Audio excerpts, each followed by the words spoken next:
You're not going to believe it, man. I'm having a hard time believing it myself, but John Fetterman is quickly becoming one of my new favorite people. In Washington, for sure. He's without a doubt, he's my favorite Democrat. There's no doubt about it. Probably ever. But as I say that, I guess that's not really much of a feat. It's not a very high bar. But I'm coming around on John Fetterman. I was wrong about the guy. And here's just one more reason why. You know, we all saw Iran attack Israel this weekend.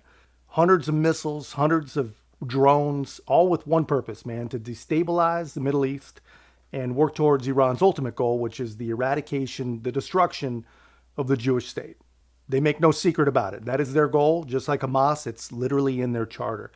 And believe it or not, Americans, freedom enjoying, liberty destroying, Democrat base Americans, big surprise, they're actually on the side of Iran. I just have to report something to everyone, and so it begins, so to speak. 12 days ago, Israel brazenly hit an Iranian embassy compound in Syria, violating international law again. And Iran has just responded about 30 minutes ago.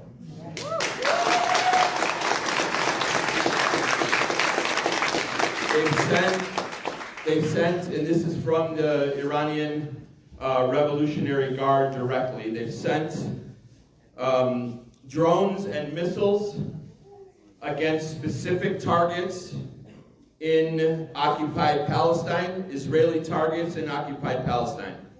And they believe that they will be in Palestinian, I don't call it Israeli airspace, Palestinian airspace between 2 and 4 a.m., which means in about between 2 and 4 hours from now. It's 12 midnight in Palestine right now. In addition, there are reports of drones having been fired on Israel from Yemen and Iraq as well.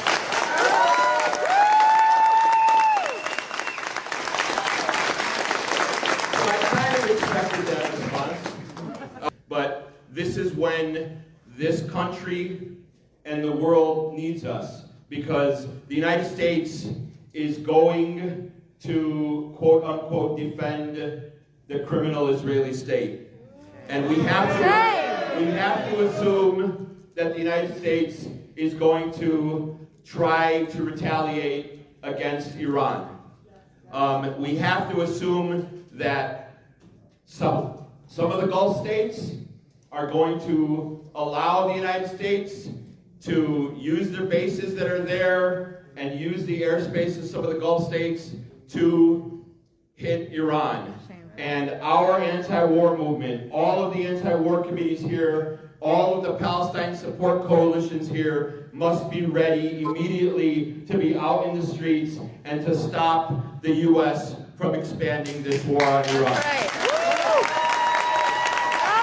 Dude, just listen to these sick people, man, the way they cheered. Luckily for them, I mean, we have First Amendment rights. They can do and say whatever stupid thing they want. But just remember, these are the same people that think you're a cult member if you would dare support any Republican. They think that Donald Trump is a criminal. They think that Joe Biden is innocent.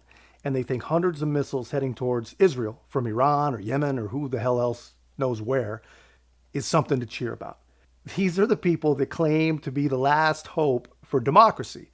And they are literally cheering for what they hope is, I imagine, the destruction of the only true democracy in the entire Middle East. I mean, you cannot make this stuff up, but do not let these virtue signaling sickos gaslight you even one more day. These are not good people.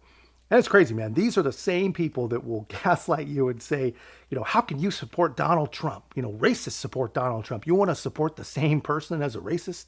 Like, bro, you're cheering for terrorists. You're literally cheering for one of the worst regimes the world has ever seen. These are not serious people. These are not good people. I mean, you cannot even, I can't honestly believe it. And the guy they're responsible for electing, the guy who they now affectionately refer to as Genocide Joe, because the only thing they hate more than Donald Trump is the Jews, apparently. Well, Joe Biden, he mumbled his way through pledging America's ironclad support to Israel, while at the same time telling the world that he will not assist in any sort of retaliation. And he's basically begging Israel to stand down and just take it, just like the entire world did after October 7th. And I know you guys know, but I'll say it anyway. Israel is without a doubt the only nation on the face of the earth that is ever asked to show any kind of restraint after being attacked. And really, when you think about it, all Israel has ever done is show restraint. If they had not shown restraint, Iran would not even be there right now. They would not even be a topic.